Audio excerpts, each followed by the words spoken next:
Welcome to Larry's Library and welcome to another edition of the Sunday Scan. Now, today I read Godzilla issue 18. This is Marvel's Godzilla from the 70s, in case you're new to this. And I read this issue right here. So this is one of my all-time favorite covers of Godzilla, for sure. And it's probably one of my favorite issues. So this is the long-awaited, because I knew it was coming, plot line where Godzilla is using the PIM particles and PIM's shrinking gas. They shrank him down to about 15 to 18 inches, maybe shorter, and they have him in a cage. And so the last issue that I read and that we covered on this in this series was 17, and at the end of that, you see him in a little cage, and they're taking him away. And I made the comment, well, why didn't he? They had him in a net initially. They had him caught in a net. And I thought, well, why didn't he just use his flame breath, burn through the net? Well, I was hoping it would be addressed here, but it never was. But what we do learn is evident from the cover itself, the beautiful cover, is that even at that size, he still does have his radioactive flame breath. Because here you see him using it on a rat. Spectacular cover. Another one by Herb Trimpe. This one is signed Herb Trimpe and, Trimpe and Rubenstein.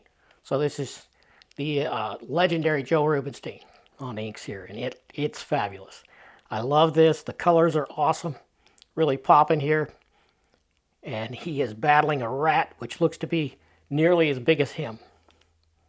I like the little details in this one. You can see the little book of matches here and a bottle cap floating in the nasty New York river here. And opening this one up, the opening page is also spectacular and a really fun time. Fugitive in Manhattan.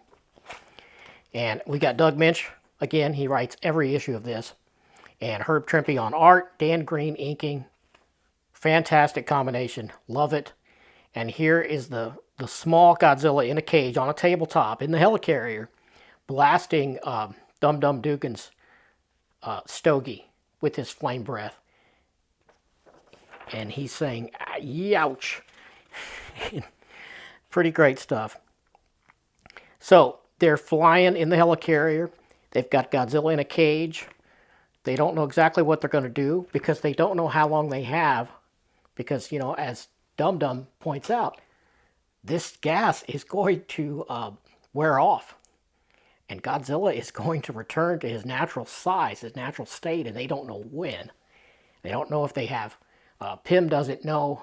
They've asked, Henry Pym if he had any idea how long this would last. He said, well, he doesn't know. He's never used it on a reptilian physiology. They don't know if it's going to last 24 hours or 24 days.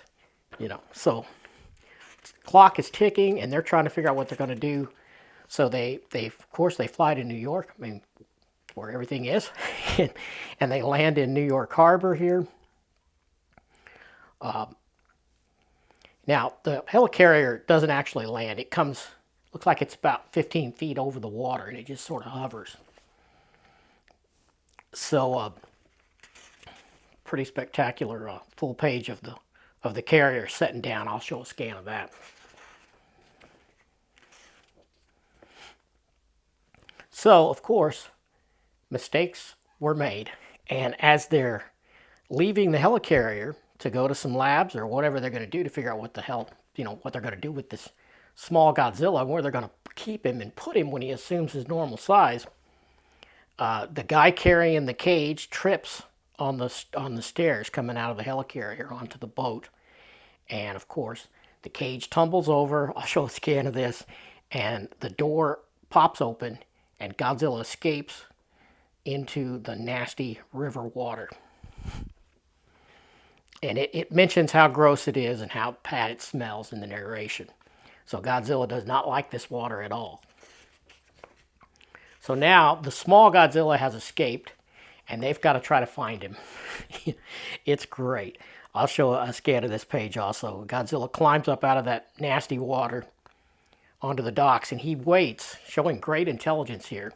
He spies and watches Dum Dum Dugan and crew take off in the boat. They're going along the harbor there looking to see if they can spot him. He waits till they're out of sight and then climbs out and scurries across the busy street. Some fabulous artwork, fabulous perspective shots.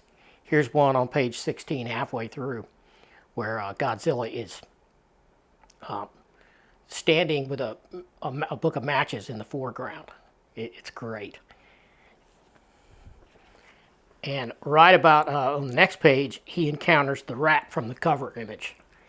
And it is great. This battle that happens here with the rat is the real high point of this issue for sure. And I will show several scans of that. But he fights this rat. The rat bites him on the arm, or front leg, whatever you want to call that.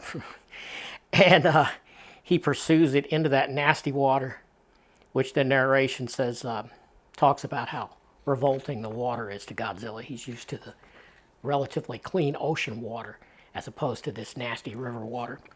And yeah, he battles the rat under the water. The rat bites him in the neck, and Godzilla claws back and finally ends the battle with his flame breath. Fantastic. So great. I will show several pages of this. And he finally climbs out of the water and he gives a big roar, you know, triumphant roar after that, after vanquishing the rat. And then the last page of this, the very last page, the kid, Rob Tagaguchi, who's also walking around New York looking for the small Godzilla, finds him and turns around. He starts talking to him, and the gas starts wearing off. Godzilla immediately shoots up to the same height as Rob, about 4 feet it says. And then the growth stops, or at least pauses, and that's how the issue ends. So the next issue blurb is the brawl on the docks. So that is going to be fantastic. Yeah, this was a really, really fun time. So these are the issues I remember most from this Godzilla run, from reading it originally as a kid. So yeah, it's having a good time with this one. Hope you like taking a quick look at this book, and you know, come back next Sunday for more Cobra. Haven't finished that one up yet. I know you can't wait for that.